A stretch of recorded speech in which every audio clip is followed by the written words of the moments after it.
بسم اللہ الرحمن الرحیم۔ کہتے ہیں محمود غزنوی کا دور تھا۔ ایک شخص کی طبیعت ناساز ہوئی تو طبیب کے پاس گیا اور کہا کہ مجھے دوائی بنا کے دو۔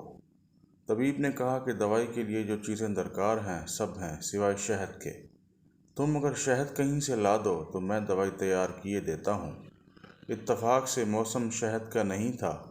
اس شخص نے حکیم سے ایک ڈبہ لیا اور چلا گیا۔ لوگوں کے دروازے کھٹکھٹانے لگا مگر ہر جگہ مایوسی ہوئی۔ جب مسئلہ حل نہ ہوا تو وہ محمود غزنوی کے دربار میں حاضر ہوا۔ کہتے ہیں وہاں ایاز نے دروازہ کھولا اور دستک دینے والے کی روداد سنی۔ اس نے وہ چھوٹی سی ڈبی دی اور کہا کہ مجھے اس میں شہد چاہیے۔ ایاز نے کہا آپ تشریف رکھیے، میں بادشاہ سے پوچھ کے بتاتا ہوں۔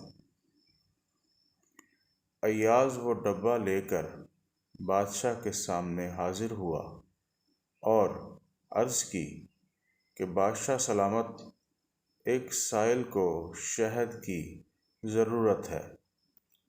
بادشاہ نے وہ ڈبہ لیا اور سائیڈ میں رکھ دیا۔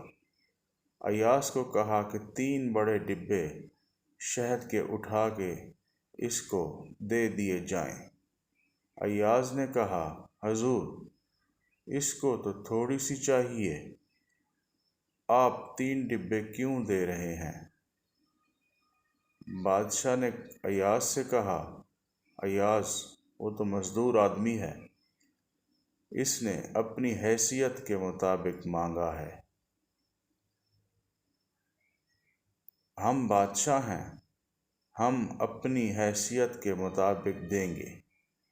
مولانا رومی فرماتے ہیں آپ اللہ پاک سے اپنی حیثیت کے مطابق مانگیں، وہ اپنی شان کے مطابق عطا کرے گا، شرط یہ ہے کہ مانگیں تو صحیح۔ جزاک اللہ۔